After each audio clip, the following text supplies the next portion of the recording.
Hello, everybody. Welcome to another Holistic Health Hour Q&A. This is Dr. Kevin Connors. Remember, everybody, to go to holistichealthhour.com. You can see past episodes.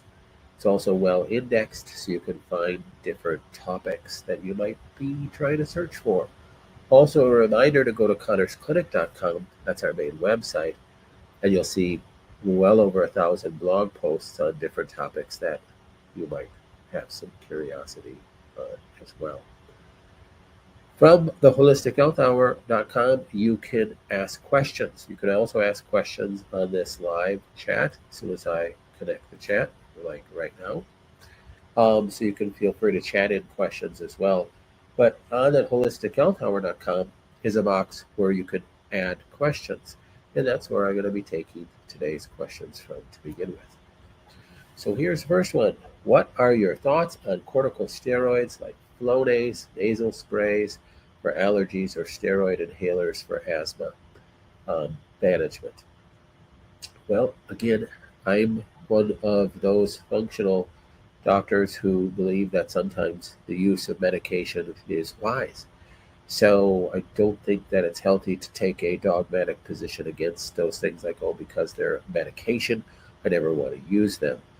But I'd also think it's foolish to take a dogmatic position that, oh, my doctor told me to take this, or this seems to work for me, so I'm just going to keep taking it blindly without doing some research. So I think you have to have a balanced approach.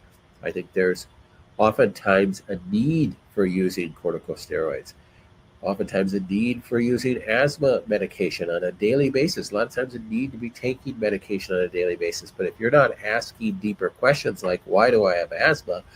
And I need to get to the bottom of this, um, then I think that's not wise at all. So I think we need to dig to find the causes of our disorders instead of thinking that we are the victim of some named disease.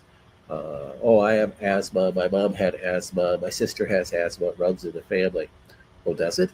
Or do you all have a sensitivity because of a familial trait that you all lived in a moldy house, or that you all ate the same foods, or what is it? You got to dig to the bottom of this. So finding out, with a case of asthma, it's very often healing the gut and healing food sensitivities. That is a key component of actually getting a person off of the long-term asthma medication. Question from the chat. You can chat in your questions. How do you handle the vertigo from withdrawals naturally? So vertigo is an issue with your temporal nerve or your cerebellum. That's just back part of the brain back here. Temporal nerve is in your ear here and in your deep part of the temporal lobe of the brain, or it's part of the vestibular system. So there's multiple different causes for vertigo. Vertigo from withdrawals.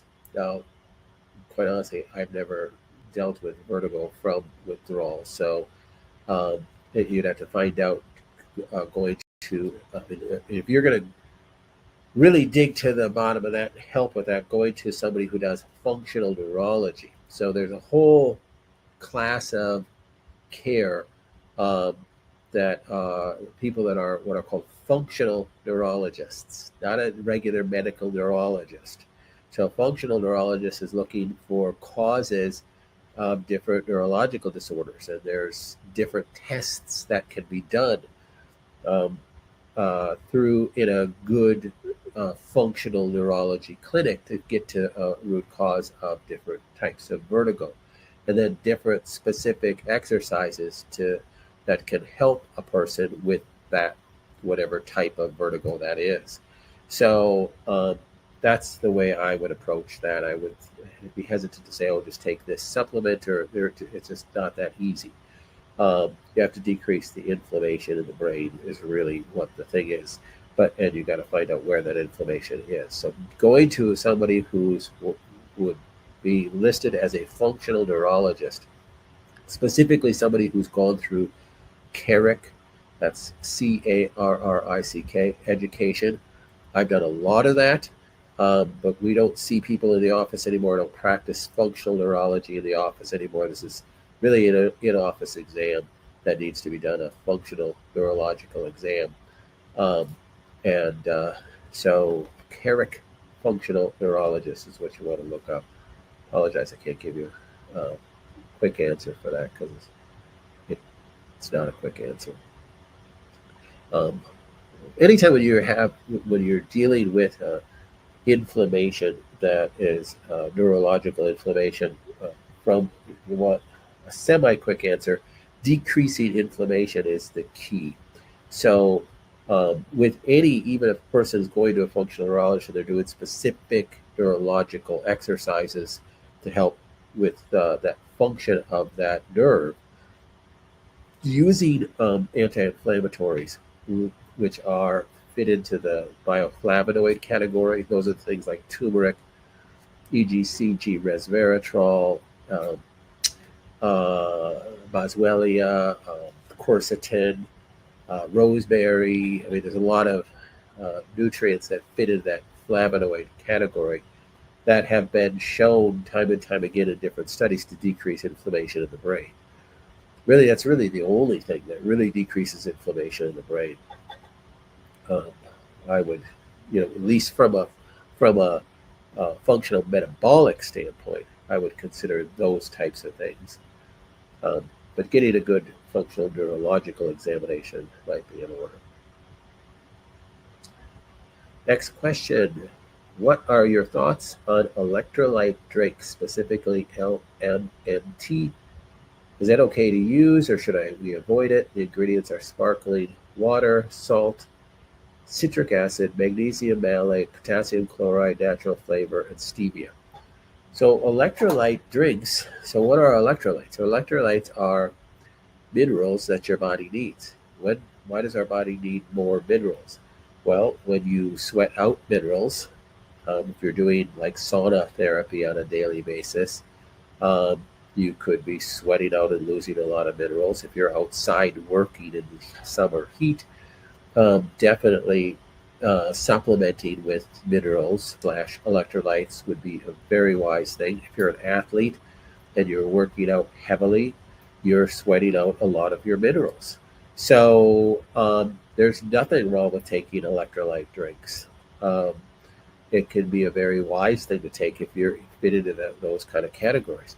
If you're not outside, you're not sweating out those things, and you measured these things in a blood test, which anybody who does CBC and a complete metabolic panel, they're going to measure their sodium, their chloride, their potassium, and their calcium levels in their blood. Now, normally, those are all those electrolytes are also function as buffering components of the blood. So if your blood is off on those, then your electrolytes are way out of balance. So from a functional standpoint, you have to use wisdom, because they won't be out of balance on a blood test until you've done a lot of insult. So just from going out and sweating really hard, maybe several days in a row, typically your blood values are going to still be within normal range. But if you're dehydrated, you're not getting in, your minerals through your food somehow. Maybe you have some gut issues, so you're not absorbing minerals real well. Maybe your diet is poor, and you're then out sweating and losing minerals. You can show differences in blood tests quite quickly. However, your body is constantly trying to buffer the blood in order to keep a pH of 7.34, 35, or whatever it has to be. And it is using minerals from other parts of your body, pulling them into the blood. So using electrolyte drinks, taking minerals, taking a good mineral supplement is a wise thing to do. Most electrolyte drinks have a decent quality mineral. I do have a video, I think it's on our blog site, a video on in a blog on good minerals versus bad minerals. That's very important to look at. So I would suggest you go to Cutter's Clinic and search that out. I don't know what the title of the article is off the top of my head. But there's supplements out there that really utilize really cruddy minerals. And you'll see in that article that I'm very much against the liquid ionic minerals that are kind of a hot topic in the nutritional space right now. I think those are really a very poor quality mineral. That's not how we're supposed to get our minerals. The ingredients that you listed off in this, the salt is just sodium chloride. That is replacing the sodium and the chloride in your gut and in your bloodstream in your body. Citric acid is just a carrier and something to help with the taste. Magnesium malate is a good source of magnesium. Potassium chloride is a decent source of potassium. So I don't have any problem with the ingredients in this. But there's some minerals out there that use calcium carbonate. Really, that's just limestone. That's like eating dirt. That's just really poor quality. Potassium carbonate, really poor quality. Magnesium carbonates, just really, it's like eating dirt. And that's not how we're supposed to get our minerals. But it's super cheap. So a lot of companies don't care about if it's good quality or not. They're just trying to sell supplements. Those are typically supplements that you're going to buy, at Walmart or Target or something like that. So you want to stay away from that kind of stuff and use a good quality nutritional supplement. Taking bad quality minerals not only isn't good for you, but it can be harmful for you because it can take up an absorption site that if you're getting good minerals from your diet, then you don't absorb those good minerals. So it can do you more harm than good even. Besides the fact it can cause other damage. Okay, next question. What do you think is the best type of testing to have done in order to help to determine what diet will likely work for a person? Well, this is kind of a loaded question. So, when we see a person that has a diagnosis of cancer, we do testing, our cheek swab testing, to find out what we think is feeding the cancer, and then take those things out of a person's diet. So cancer, it can be fed through different fuel sources, it can be fed through different metabolic processes, and you have to often change the diet because it can find a fuel source.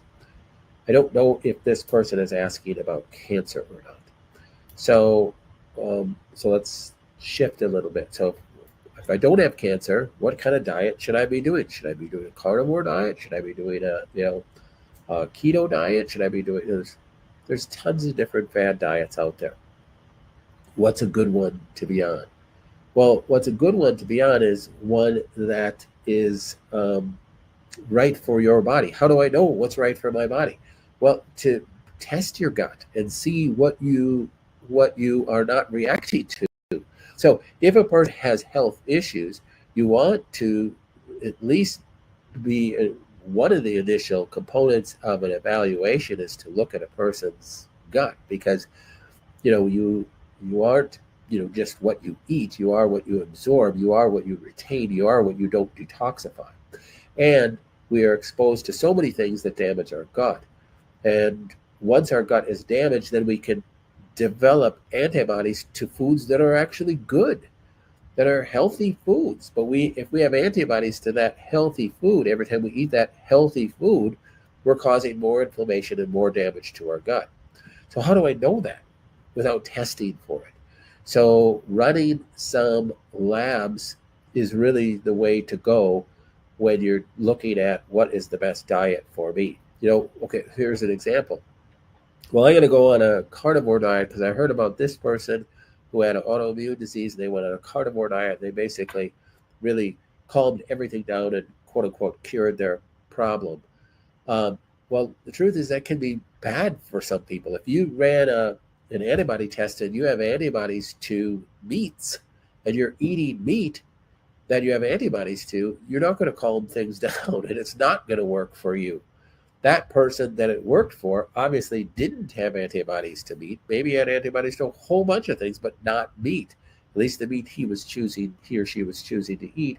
And they ate those meats, and then they weren't eating the things that they had antibodies against. And that calmed the inflammation down, and they were able to do other things to heal their gut so that those antibodies to those other foods maybe slowly dissipated, because antibodies to foods for the most part, will dissipate over time. And they were able to go on back to a fairly normal diet, and their problem was helped very much. So the way you'd find out, what diet is best for you is to run some tests. So there's different lab tests that you can run. I would start with like a Cyrex Array 2 to see the level of damage of the gut wall first. And if that exists, depending on the person's symptoms, I would make clinical decisions from that. So how I make clinical decisions is through a discussion with the person, get a fairly good health history, know what's going on, know what the person's goals are, where we want to move on from there. That's what we call case review. So if you want to do a case review with me over the phone, you can do so. You can find out information. You can schedule it yourself on connorsclinic.com. So that's my thought about that. You want to test as many things as you can when you're trying to make clinical decisions. You want to try to base it as much on objective findings as you possibly can. Next question. I had an Array 2 test. Oh, here we are. Had a Cyrex Array 2 test come back normal. I'm still waiting for Array 10 test to come back. Array 5 test showed positive thyroid peroxidase antibodies. I already know I have Lyme and co-infections. What suggestions do you have? What next steps to take? Well, I would. So if Array 2 came back normal, that means you don't have enough damage to your gut to show positive. That's what the Array 2, Cyrex Array 2 tests for leaky gut in layman's terms. So permeability issues with the gut. If that came back normal, that's a really good thing. If doesn't mean that you still can't have food antibodies. So Array 10 was going to test for that. If that all comes back normal, then that's a very good thing. Then what came back abnormal with this person? In Array 5, which is a test for self-antibodies, this person showed high thyroid peroxidase antibodies. What does that mean? Well, you have to look whether that person has either Hashimoto's, most likely, or has hyperthyroidism, and that would be based upon their thyroid levels. If their T3 was really high, then that person has hyperthyroidism, and then we have to deal with that. But that means they have antibodies against the thyroid, so they know that they have an autoimmune thyroid. So when a person has self-antibodies to whatever, then they have to be aware. Now that they know that they have an autoimmune condition, they have to be aware of everything else they do, because anything that's going to stimulate an immune response is going to make that autoimmune condition worse. So most likely this person has Hashimoto's. I don't know what their levels of their thyroid is, but that would be most common. So the next steps are to wait till they get Array 10 tests back to know what foods they can or cannot eat. If Array 10 test is all negative, then are there any food restrictions with an autoimmune thyroid? Well, there are, regardless of whether they have antibodies to gluten. This person cannot eat gluten. So there's a side note. If you have any thyroid issues, whether it be primary hypothyroidism, whether you have hyperthyroid, or whether you have Hashimoto's or an autoimmune thyroid, you cannot be eating gluten. Why? Because gliadin is a molecular mimic to the thyroid. So the presence of gliadin in that person's diet, in antithyroid and gliadin, whether they have antibodies or not to gluten, will cause a reaction to the thyroid and will make the thyroid worse. So you can't eat gluten. So even if you don't have antibodies to gluten, even if Array 10 comes back all normal, you can't eat gluten. If Array 10 comes back all normal, can they eat all the other foods that are on there? Yeah, they typically don't have a problem with eating any of those other foods on there.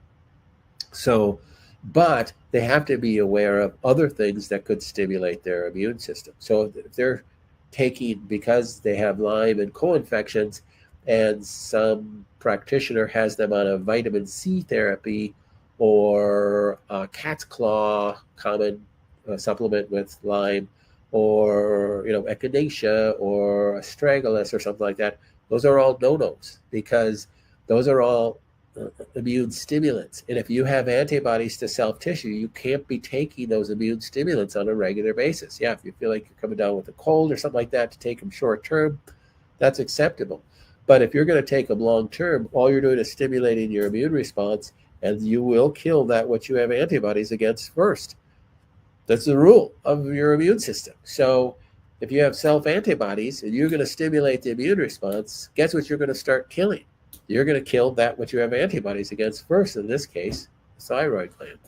So I have a whole bunch more information on that on our chronic disease and autoimmune course. If you're interested, if you know that you already have an autoimmune disease, definitely the $50 is worth spending to take that course, because I got tons and tons of information on that. Question from the chat: is there a detox supplement or regimen that is not hard on the kidneys? I heard one doesn't want to overload the kidneys.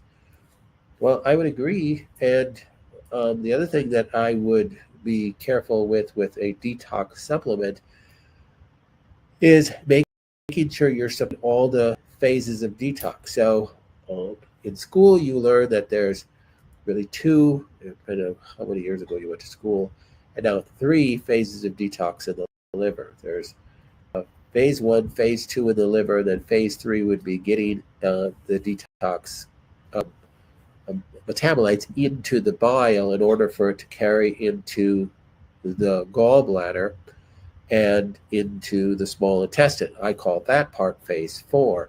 And then carried through the intestinal tract, I call that phase 5, so they don't reabsorb it. So binding it in the gut would be, in my book, phase 5, and then phase 6 is getting it deposited into the toilet.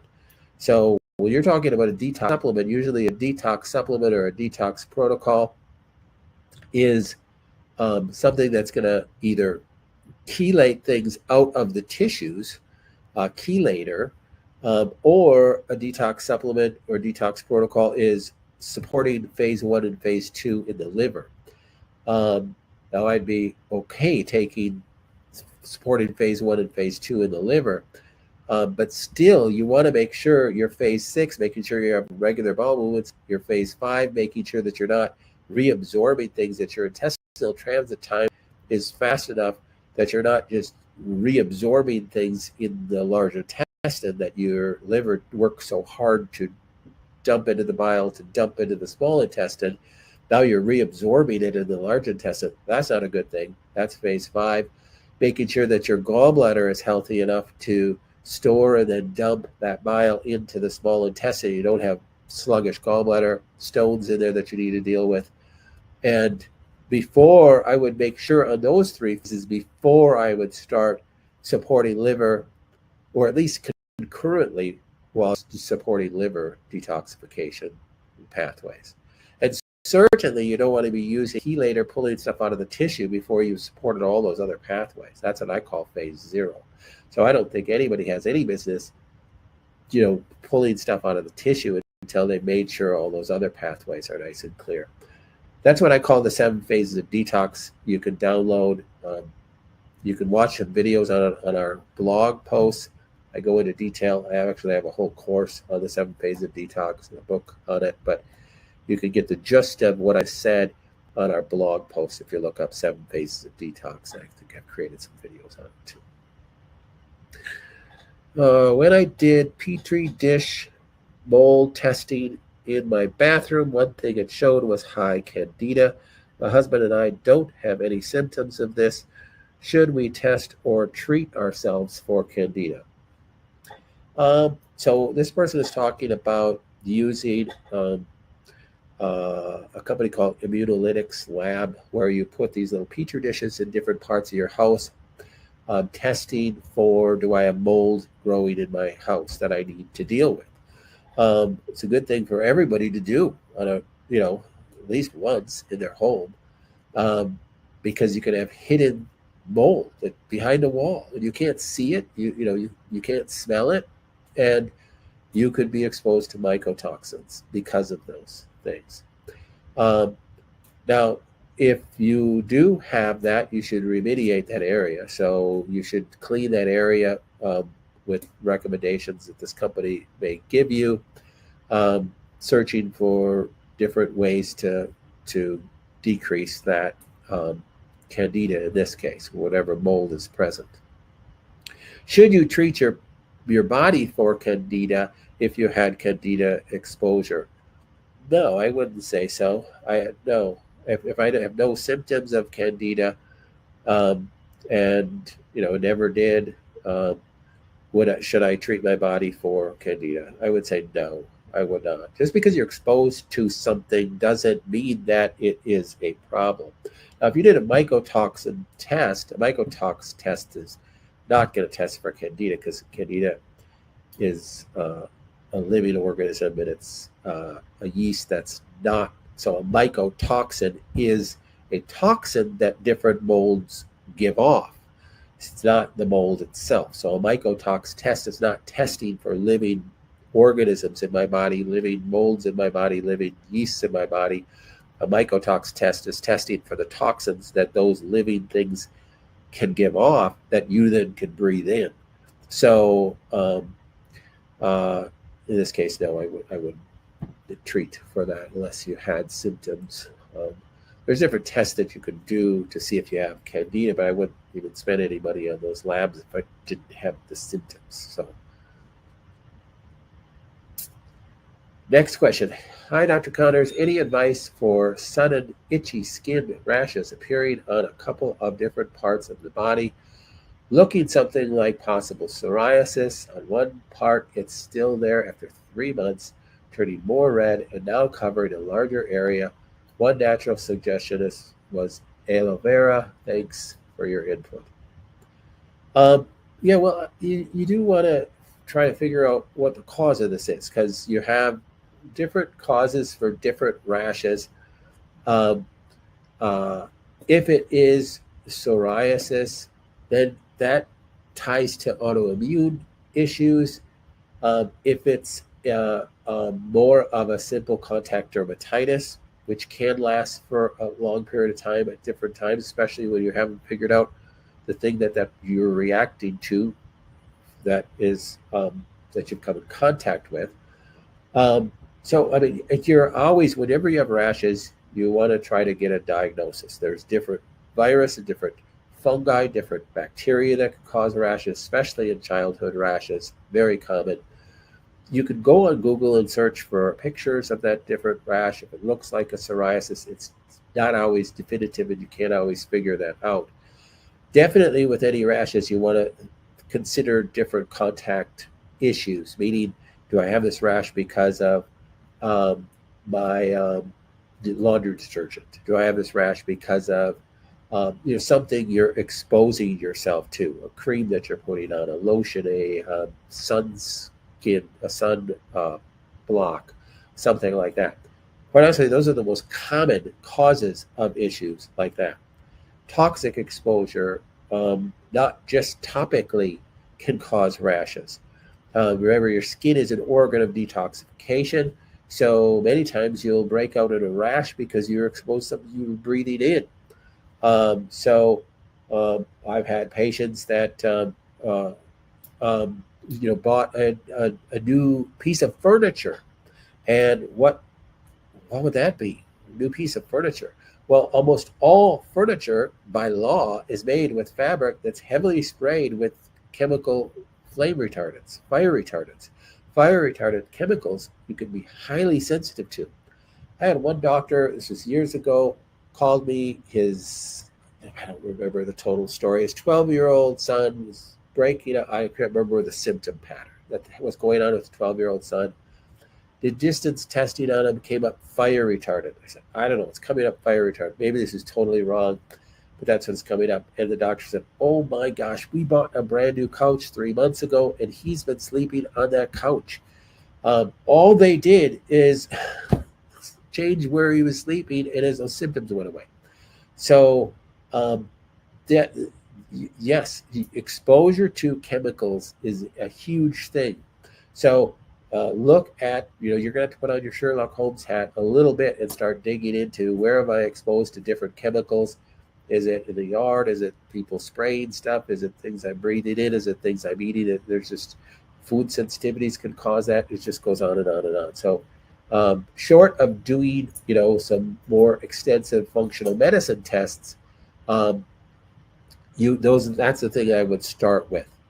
If I was going to, we've done all that, we can't figure it out, what would I do next? I would look at gut issues. I would start with Cyrex Array 2 and see if I have gut permeability issues, because that's very common with skin rashes. Okay, time for a couple more questions here. Okay, here's one that came in. Should I take a binder on an empty stomach? So a binder is something, I was kind of alluding to that before when I was talking about the 7 phases of detoxification. Phase 5 in my book is grabbing onto stuff in the gut, so it stays in the gut. Well, eventually it's deposited in the toilet, but stays in the gut and not reabsorbed. So you don't want to be reabsorbing toxins. You want to reabsorb water in the last part of the large intestine. You don't want to be reabsorbing hormones. Estrogens are most commonly reabsorbed by females in the last part of the large intestine. But toxins that your liver works so hard to get rid of and dump into the small intestine can be reabsorbed especially if your intestinal transit time is slow, and or you have intestinal permeability issues, meaning you have leaky gut. So using a binder is, different fulvic acids, humic acid, different clays, there's a lot of different binders on the market that are really good, that just grab onto things in the gut. And binders typically will stay in the gut and hold things in the gut so it can be deposited in the toilet. Should you take those on an empty stomach? Generally, yes. Why? Why can't I just take them with my food? Because they can bind minerals too. So if you're getting your minerals through your food, they can be bound by those binders. We don't want to do that. So typically you take them about 30 to 60 minutes away from food. That's typically how you take binders. Question from the chat. Can a zeolite product be helpful for someone fighting cancer? Sure. So zeolite is not a cancer killer. No. But zeolite, it functions actually as a binder and as a chelator, because you do absorb zeolite, so it does function as a chelator too. So chelating, back to the 7 phases of detox, is phase 0. So again, you have to make sure you're supporting all those other phases before you start taking zeolite or EDTA or DMSA, those are more heavy chelators. But yes, chelating toxins out of your body can be very beneficial. So if you're supporting the liver and making sure you're having a bowel movement, you're doing coffee enemas and things like that, supporting bile flow, supporting your gallbladder, using hot packs over your liver, using chelators, by all means, can be extremely helpful with anybody with any health condition. Is it going to be a cancer killer to kill cancer cells? In my opinion, no, not at all. But you're not just trying to kill cancer cells, you're trying to take burdens off your body so your immune system can kill cancer cells.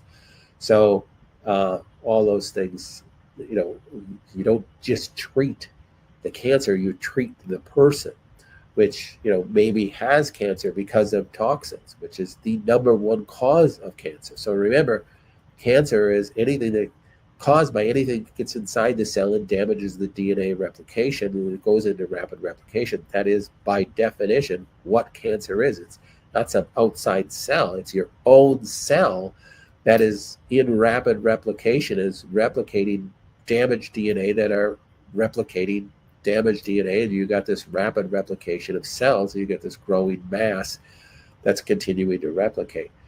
And most commonly, you can have a biotoxin cause, but most commonly it's a toxin cause. So something gets inside that cell and can cause that replication to take place. So, detoxification has got to be a part of that person's healing for sure. So using zeolite can be a good way to help with that. Do you think everyone needs to be taking fish oils? Well, no, I don't. I don't think everybody needs to be taking fish oils. Quite honestly, I don't take fish oils. I don't think everybody needs to be taking tons and tons of supplements, period, because I think supplements are supposed to supplement your diet. Yeah, but doc, I mean, our diets are so poor now. Our soil is so depleted and we're deficient in minerals and nutrients. Yeah, that's why you do take supplements. That's why you try to eat better. That's why you try to grow your own food. That's why you try to do those things. And yes, you do take supplements. Does everybody need to be on fish oils? No, I don't think so. But fish oils are so good. Look at all these articles that have shown how beneficial fish oils are and stuff. Well, if you feel led that you need to be personally taking fish oils, then by all means do it. I try not to put people on supplement overload where they just burn out. They can't take anything anymore because they're just fried. So fish oils is not one of the things that I readily recommend. I think you should be getting your fats through your foods. So now if you are on a vegetarian diet, yeah, you probably need to be adding oils and fats to your diet. But even vegetarians are smart enough, usually, well trained enough to be cooking in good oils and things, so they're getting oils in their diet. I just don't think, when God created us that, he put cold water fish, in he initially put us in a garden in the middle of a desert. So, I mean, people live in deserts, there's people groups that live off of fish oils, that eat just fat from cold water fish and they survive and they don't seem to get any vegetables. There's people groups that have never seen a cold water fish or a fish oil in their life, and they seem to flourish.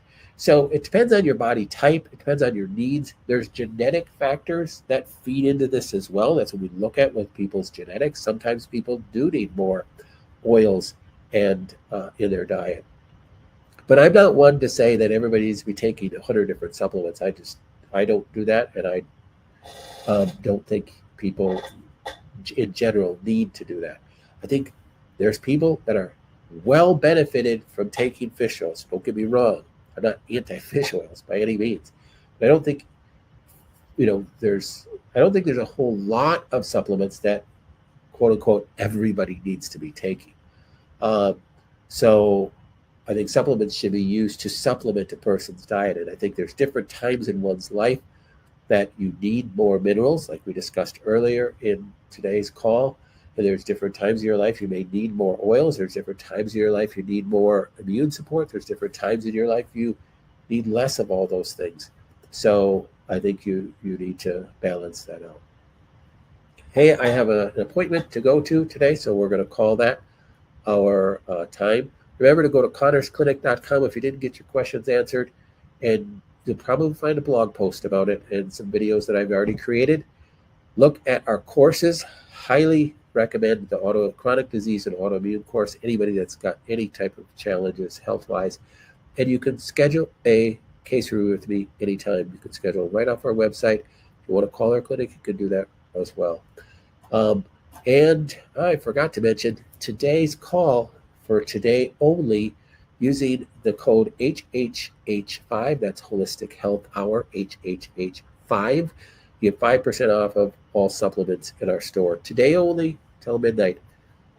Forgot to mention that earlier. So go to our store, use code HHH5, and you can get 5% off all of our supplements. But it's only for today only. All right. Well, thanks so much. God bless all of you, and we'll see you next week. Bye-bye.